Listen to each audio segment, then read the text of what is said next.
मिठी में असां हिन वक़्तु मौजूदु आहियूं। सिंध रेंजर्स आहे, सिंध हुकूमत आहे, एग्रो कोल माइनिंग कंपनी आहे, थर फाउंडेशन आहे, म्यूनिसिपल कमेटी मिठी ऐं मुख़्तलिफ़ जेका ॿिया NGO जा जेके इदारा आहिनि उन जे तरफ़ां जेका से सलाम पाकिस्तान जो थर सकाफ़ती जेका मेलो आहे उन जे अनवान हेठि जेका प्रोग्राम मुनक़िद कयो आहे। हिन में जेका मुख़्तलिफ़ जेका से एक्टिविटियूं जेके नज़र अचनि पियूं, ख़ासि करे जेका सिंधी जेका सकाफ़त आहे उन ते जेका से मुख़्तलिफ़ प्रोग्राम मुनक़िद कया पिया वञनि। उठनि घोड़नि जी जेका दौड़ जा मुक़ाबला उहो बि हिते असांखे ॾिसण में मिलिया आहिनि। मुख़्तलिफ़ जेके ॿार आहिनि उहे टेबलोस पेश करे रहिया आहिनि। ॿारनि सां उन्हनि जेके हिते मौजूदु आहिनि मेले में घुमंदड़ शहरी आहिनि उन्हनि सां ॻाल्हि ॿोल कयो था त उहे हिन मेले खे कीअं ॾिसण पिया अचो त उन्हनि सां ॻाल्हि ॿोल कयो।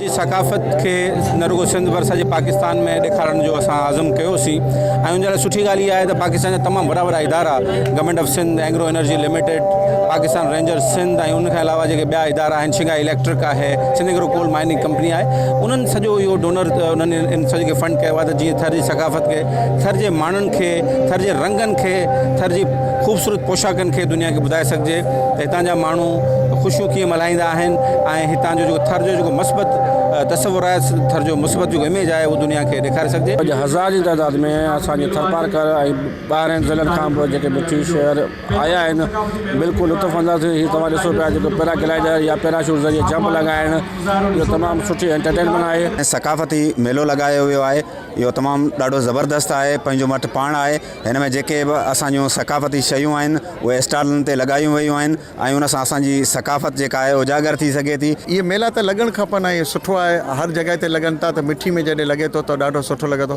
काफ़ी सकाफ़त खाते बि हिते मेला लॻाया आहिनि, पर असां चवंदा हिते मेला लॻंदा रहनि जेको माण्हू इहे पब्लिक इंजॉय कंदी रहे। जेको इन्वायरमेंट जे हवाले सां हिते पौधा लॻाया आहिनि उनमें बबर आहे, मोरिंगा आहे, ठीकु आहे, ऐं कंडी आहे जेका थर में इन जो जेको आहे न असां TMT थर मिलियन ट्री आहे, इहो प्रोग्राम आहे असांजो 10 लाख पौधा लॻाइण जो।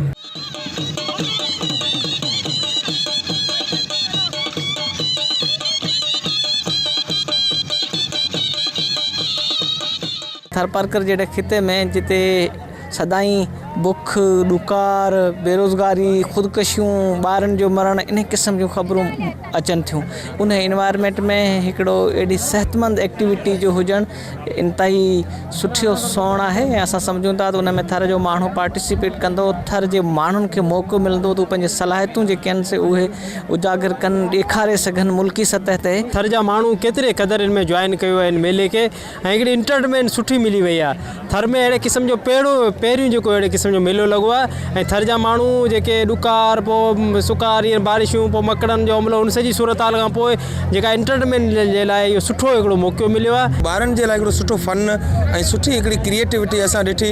जेके बि स्टॉल लॻा पिया हुआ मुख़्तलिफ़ क़िस्मनि जा, उन्हनि में काफ़ी अहिड़ियूं शयूं हुयूं जेको सकाफ़त खे उजागर कनि पियूं, जंहिंमें ख़ासि तौर ते असांजो थर जो लिबास आहे। सलाम पाकिस्तान जेका से थर सकाफ़ती मेलो जेको आहे पुॼाणी ते पहुची चुको आहे। वॾो वज़ीर सैयद मुराद अली शाह उनखे जेका ख़िताब करे रहियो आहे।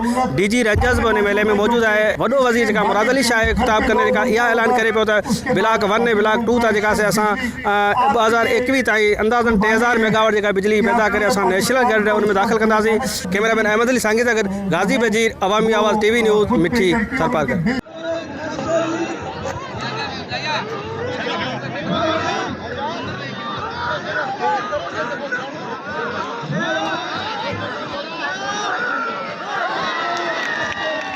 विज़िट कयो अवामी आवाज़ मीडिया ग्रुप जी वेबसाइट awamiawaz.bk